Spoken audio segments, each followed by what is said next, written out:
人生で初めての家をオーストラリアで建てました。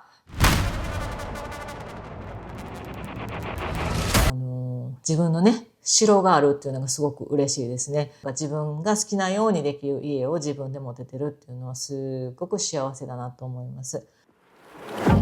Yeah, he sets my body in motion. He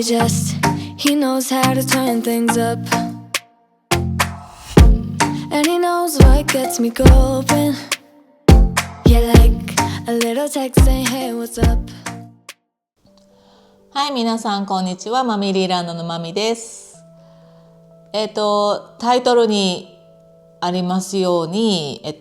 家を手放すことになりましたっていうことについてお話をしていきたいんですけれども、何から話していこうかなと思うんですけれども、その今回話す内容はですね、これからの人生の長期プランを話さなければならなくって、で今回のそのタイトルにあることについてはその人生プランの中のプロセスの、一つなんですね。私クリスと出会って4年になりまして、今5年目になるんですけれども、今年その改めてねプロポーズしてもらって、で結婚をする約束をしまして、で、その前からなんですけど2人のこの人生長期的にね見た人生のプランっていうのをずっと話し合ってきました。で、まずその長期的なプラン、最終的なプランとしては私たちの目標はその重きを置いているものがありまして、でそれが何かというと早期リタイアなんですね。今私50になりました。でクリス52です。でオーストラリアはだいたい65歳がリタイアの年齢とされてて、多分そのうち67に上がるだろう。これから残りの人生をやっぱり2人で楽しんでいきたいっていうのもあって、やっぱりいっぱい旅行もしたいし、そうずっとね働いてるだけじゃなくって、もっともっと2人の時間とかいろんなことをねしたいっていうのがあるので、早期リタイアっていうのを視野に入れていろいろ話し合いを重ねてきました。その早期リタイアがねいつできるかはわからないんですけれども、その今回家を手放すことになりましたっていうのはそのプロセスの中の一つです。で結果的に言いますと、私の家を賃貸に出すことに今回決めました。これも本当にいろいろありまして、まずそのクリスも自分の家を持っています。で私も2年半前に自分の家を建てました。で家を建てましたっていう動画を出させてもらった時にもお話ししてる通り、私がこの家を建てようと思った時にはクリスとは出会ってなかったんですね。でいざ建てる契約をもういざするっていう段階でクリスと出会って、なのでそのまま家を建てるっていうこの私のねプランはそのまま続行していったわけですけれども、でもクリスも家を持ってることはいい資産に、なるから、それはその僕たちのね未来にとって悪くはない。2つ家がねお互いの家があるっていうのはその将来設計においてね絶対プラスになるって言ってたので、そのままね自分の家を続行して建てました。で今で2年半住んでるんですけれども、なかなかね動画では伝わりにくかったと思うんですけれども、私たち2週間ずつお互いの家に住んでるんですね。その主な理由の一つとしてはクリスが2人子供がいまして、でこっちは割と親権がお父さんとお母さんと平等なことが多くって、お父さんと例えば1週間2週間とか住んだら次の1週間2週間はお母さんとっていうふうに子どもたちが割と行き来して半々お父さんとお母さんと平等に過ごせるようにっていうのをオーストラリアではよくあるあるでシェアを子どもたちをね平等にシェアするっていうのが主なその離婚後のスタイルになっていることが多いんですけれども、クリスのところも一緒で、やっぱ子どもたちがねクリスと一緒に過ごす時期っていうのが必要で、それに合わせて、最初私が家を建てた頃とかまだ私がそこまでクリスの家族とその親密にもなってなかった時とかはクリスだけ帰って私は自分の家に住んでっていうのをしてたんですけれども、やっぱりだんだん家族のね一員として私も一緒にやることが多くなって、でやっぱり一緒にね動いた方がいいっていうのもあったし、やっぱそうすると家族で過ごす時間が増えるから私もより一層ね密に子どもたちとも過ごすし話もできるしっていうのもあったし、なので基本的には2週間クリスのところに行って子どもたちその時は子どもたちもいてで一緒に過ごして、で子どもたちがお母さんのところに行く時には私の家に来てクリスと私だけの時間が私の家では主だったんです。で主なんですね。今もまだそうなんですけれども、でそうすると何が問題かっていうと全てのことを倍払っていかなきゃいけないんですね。だから2週間住んでない家のローンを払ってるんですよ。で2週間住んでない家の電気代、ガス代、水道代、インターネット代っていうのをお互いが払っている。使っていない家のメンテナンスを払わなければいけなくって、すごくもったいないことを実はずっとしてたんです。でそれは分かっていたんですけれども、でじゃあどうして今までそれをしてきたのかっていうと、やっぱりクリスは今の家を離れられないんですね。やっぱ子どもたちがそこに住んでいるので、住んでる部屋もあるし、やっぱりクリスの家を貸しに出したり売ったりってなると、じゃあ子どもたちの行き場所がなくなってしまう。でとなると私の家を、仮に売るとか賃貸に出すとかっていうのがもう一番いいことだっていうのは分かってたんですね。私たちのその資産運用とか今後のプランにおいてそのお金をうまく活用するっていう面ではもうそれが一番だっていうのはもう重承知の上で2年半過ごしてきましたが、なぜできなかったっていうと、やっぱり私は自分が建てた家でここの家でやっぱり暮らしたかったんですね。で一から自分が作り上げた家だし、人生で初めて建てた自分の家だし、4年間いろんなものを我慢して貯金をしてやっと頭金が貯めれて念願の家を建てれて、やっぱり自分仕様に仕上がっていったんですよ。でやっぱりそこをなかなか人に貸すっていう決断ができなくって、すっごく今回も悩んだんですけれども、もうやっぱりね将来を見据えてやっぱりいろんなことを考えていかなきゃいけない。もうその建てた時はまだ独り身でした。だけども今はその独り身ではなくって家族と呼べる人たちができて、これからもっと家族になろうとしている人たちがいる中で、やっぱり私も決断をしていかなきゃいけないのかなっていうふうに考えるようになりました。私やっぱりお金がもうどうしても無駄なお金が飛んでいってるのが、特にコロナの後物価が上がっていく、ローンも上がっていく、全てが上がっていってる中で本当にこれをしていってていいのかなって。別に生活ができないわけじゃないんですね。できるんですよ。だけどもっといい暮らしをしていくために、そして今後のことにもっとお金を活用していくためにって考えた時に、やっぱりもういつまでも2つの家を、半分ずつしか住んでない2つの家を払っていくっていうのははっきり言って私たちのその将来にねプランに向けては全くもってプラスにはなっていかないっ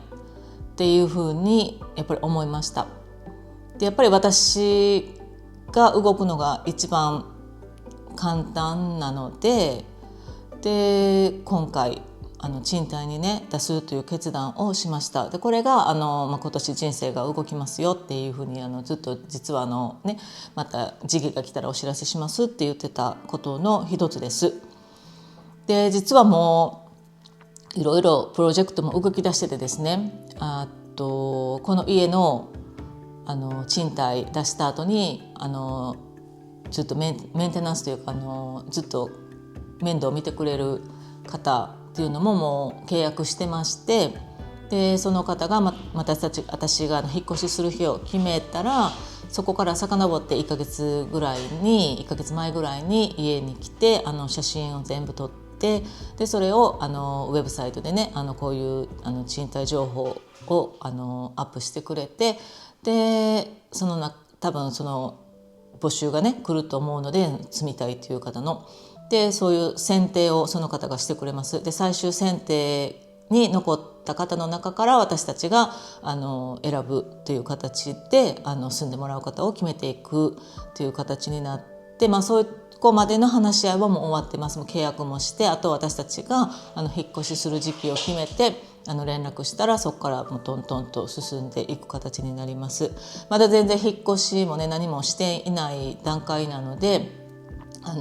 まだしばらくあと1ヶ月2ヶ月ぐらい先のことになるかと思いますが、もう引っ越しの日をね今日の夜にでもクリスを決めようと言っているので、この動画をね撮っていこうと思いました。ただやっぱりねまだ感情的にもやっぱりすごく寂しいなって思いながら、すごくまだね感情の波があるんですよ。この家にもうしばらく住まないのかって思ったら、なんかね感慨深いものがあるんですけれども、ただ私の性格上ですね、やっぱり私はすごく歩み寄ってるわけですよ。その家族としてみんなで一つの家でずっと一緒に住むね。でそれはいいことだし、私もそのために自分が歩み寄ってるんですけれども、やっぱりそこはクリス側からも歩み寄ってもらわないと、なんか私だけ我慢して家をね移動してっていうのはやっぱり違うと思うんですね。そこは平等でいけないといけないなって思ってて、それはだからクリスとも話し合いました。私はこの家を賃貸に出すってすごい決断だと。でここの家は私が本当に心地よく住めるように、家具とかもやっぱり自分で考えていろんなものを調べて、こういうふうにしたい、インテリアにしたいっていうのをやっぱり少しずつ実現してきた私の家なので、やっぱりそこは譲れないんですね。であと何が一つ問題かと言いますと、実はその今のクリスの家ですね、すっごくいいんですよ。後でまた全部いいとこ悪いところっていうのでねお話ししようかなと思うんですけれども、クリスの家すっごく山でめちゃくちゃ綺麗な景色が見えるんですね。自然もいっぱいだし。だけどそのクリスの家を建てた時はその前の奥さんと建てた家なので、もう半分以上はもう前の奥さん住んでないんですけれども、やっぱりそのテイストが残ってるんですよね。その前の奥さんがやったこと、前の奥さんがなんかそのインテリアしたものとかっていうのが要所要所であるんですよ。でやっぱり私がその完全にやっぱり自分の家と思えないっていうのがやっぱそこがすごくあって、でやっぱりクリスさんもそこは私の家だよって言ってくれるんですけれども、やっぱり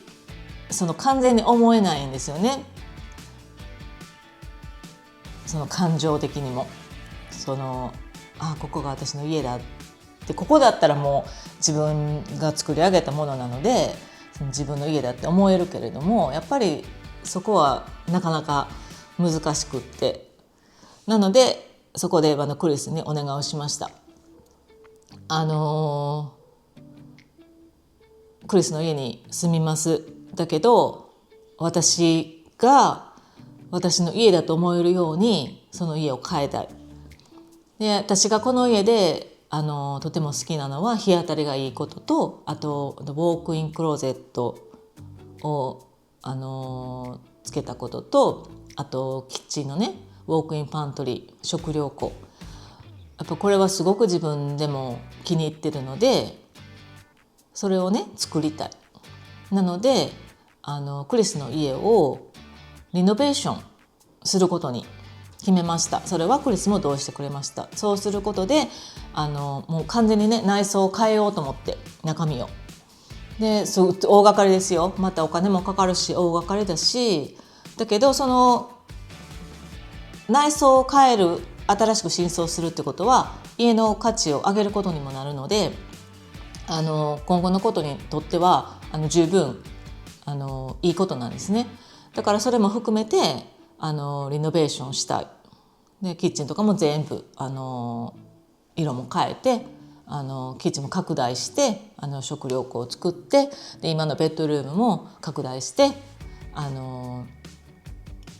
ークインクローゼットをね作って、やっぱり私が落ち着ける家にしたい。それが条件で家を賃貸に出すことに決めました。でそれもクリスは同意してくれたのでそのプロジェクトがまた動いていくと思います。であと子どもたちに関してはクリスの家はすごく敷地がね広いので庭もめちゃくちゃあるんですよ、敷地が。なので今も大きい倉庫が1個あるんですけれども、その倉庫をさらに追加して、で2部屋と、あと簡易のキッチン、あとシャワー、トイレで、あとリビングルームがあるようなこっちではねよくあるんですけどグラニーフラットっていうんですけれども離れみたいな、その簡易の離れのお家というか、その場所をね子どもたちのために作ろうと思ってます。子どもたちも車も持ってるし仕事もねし始めたんですけれども、やっぱり今このご時世なかなか自立して自分たちで家を借りたりっていうのが難しくって、でそれも十分分かってるからこそ私も歩み寄ってるんです。で今すぐね家を出て自立しなさいなんてなかなか難しい状態なので、でもやっぱり自立していくっていうことは私たちも促していかなきゃいけないから、その離れで自分たちで生活をする、自分たちの空間で全部片付けも洗濯も自分たちで掃除もしなきゃいけない。であと家賃もすごく安い家賃を私たちに払って、であと光熱水費とかも、住んでる人数でね割ってちゃんと使った分は自分たちで払うっていう風に子どもたちが自立するための手助けもできるようにしていこうと思って離れに家を作ることも決めました。でそれも子どもたちと先週かな、みんなで話し合って、子どもたちもすっごいそれは嬉しいって言って、ちょっと自立した感じも味わえるし、だけど同じ敷地内だから私たちの母屋の方もね出入り自由だけど、基本的な生活はそっちでしなさいよ。何か困ったりキッチンとかも簡易のものしかつけないからちゃんとした料理がしたい時は母屋の方に来ていいけど、ちゃんと片付けもする。でそういうふうにだから母屋は大人のスペースとして、で離れは子どもたちの自立するためのね場所として分けて生活をしようというふうにプランがね決まりました。なのでそのねプロジェクトののお知らせをね今日したいと思いました。ここでね、そのクリスの家に住むっていういい点とね悪い点を少しだけ整理してお話ししていきたいと思います。まず悪い点というかその少しネガティブになってしまうところ、まず一つ目が、遠い、本当にちょっと遠いんですよ。田舎な分遠いから、今のこの私の家からだったら職場まで、片道だいたい30分ぐらい、早かったら25分ぐらいで職場まで行くんですけれども、クリスん家からだと、片道1時間かかるので、往復2時間毎日私通勤に運転しなきゃいけないんですね。で結構山道だし、でその分その遠いにプラスアルファしてそんだけ走るので、ガソリン代が少しかかってしまうっていうのが、1つ目で、2つ目の少しネガティブなところは遠すぎて田舎すぎて郵便配達が来ないんですね。なので郵便も全部郵便局止めでオンラインとかでも買わないといけなくって、でその郵便局までわざわざ取りに行かなきゃいけないっていうことが発生します。でその郵便配達が来ないっていうことはもちろんイコールでウーバーも来ません。なので今日なんかねどっかで買って食べたいなとかって言って、ここだったらウーバー頼めるんですよ。本当に面倒くさいなっていう時ですけど、でもクリスん家はウーバーが来ないので絶対自分たちでどっかに取りに行かなきゃいけない。でもちろんそれなので在宅診療の緊急時の在宅診療も一回クリスん家にいた時に多分インフルエンザかなコロナになってもう本当死にかけてて、これダメだって言って在宅診療の先生に来てもらうって言ってオンラインで診療予約しようと思ったら、あなたのエリアは県外ですって言われて、もう在宅診療も呼べなかったっていうぐらい田舎です。であと3つ目、これはねすっごく本当に悲しいんですけどもね、友達と離れますね。前何回かお話ししたかなと思うんですけど、私の日本人の友達が本当目と鼻の先にもう本当歩いて1分ぐらいのところに家をほぼ一緒の時期に家を建てたんですね。でそのことはその家族ぐるみでしたり物を貸し借りしたり時々ねご飯一緒に食べたりとかっていうその情報交換したりっていうのもしてすごくいい関係だったから、その友達とちょっと距離ができて、クリスもその旦那さんともお話よくね話もしてたし夫が助け合ったり本当にしてたので、なんか本当にそれができなくなる、本当にねスープの冷めない距離にいた友達なので、しかも日本人のね数少ないでしかも看護師なので本当によく話が合うんですよ。年代もそんなに変わらないし、だから本当になんかそれが一つものすごく残念なところと、でやっぱり本当に最後4つ目はその自分が一からね作ったこの家を離れてしまうっていうところが今回ね自分この家を賃貸に出すっていうことに対して私がやっぱりちょっと悲しいなって思っている面です。でもちろんいいところもあるのでそのいいところをね話していきたいんですけれども、いいところはもうめちゃくちゃ景色がいいです。本当に景色がいい。何回か YouTube でもね出してるんですけれども、本当に山の綺麗なね木と本当に壮大な景色が目の前に広がっております。それは本当に綺麗し、であと2つ目でもその山奥なのでめちゃくちゃ静かです。もう夜とか例えばそうですね、ここはやっぱり新興住宅街なので割と隣の家と近いんですね。で本当に外に出てたらたまにシャワー浴びてる音とかトイレ使ってる音とか、もうそれこそ家の中で話してる声とかも普通に聞こえてきたりするんですけれども、クリスん家に至ってはもうお隣さんとの距離も割と離れてるのでほとんど夜はもう何してるか分かりません。誰の声も聞こえないです。めちゃくちゃ静かなのでそれはいい点点で、お隣さんとも離れてるので割と夜パーティーとかねしても全く問題はないので、それはいいところですね。であと本当自然がいっぱいです。その山なので、それこそ動物が普通に野生の動物たちがめちゃくちゃいますね。この間クリスが敷地内でカンガルー見たって言ってました。であと野生のオウムも来ます。木に止まってます。オウムの鳴き声が聞けました。であとポッサムっていうリスみたいなね動物なんですけども、それがいたり鳴いてるのが聞こえたりもしますし、前にもお伝えした私がね大好きなオーストラリアの野鳥のククバラっていうのもここの私の地域では全く見れないんですけれども、クリスの家ではもう大合唱が聞こえるぐらい、もう家族で住んでるんじゃないかっていうぐらい、もうククバラがそこら中にいます。もう鳥は当たり前です。鳥のさえずりは当たり前で、あともう本当に野生のウサギもそこら辺にぴょんぴょんぴょんぴょんしてますし、去年はお隣さんの庭に野生のエミューが歩いてたっていう、ことも本当にありました。それぐらい自然が豊かなところになります。でそのいいところとしては、広いのでね、敷地が広いのでやりたいことができる可能性があるということです。やっぱり私のここの家はこの地域ではまだ広めの方ですけれども、それでもやっぱり制限があって、例えば私がやりたかったちょっとお庭のねこと私もいろんなやり方ことがあるんですけども、やっぱりなかなか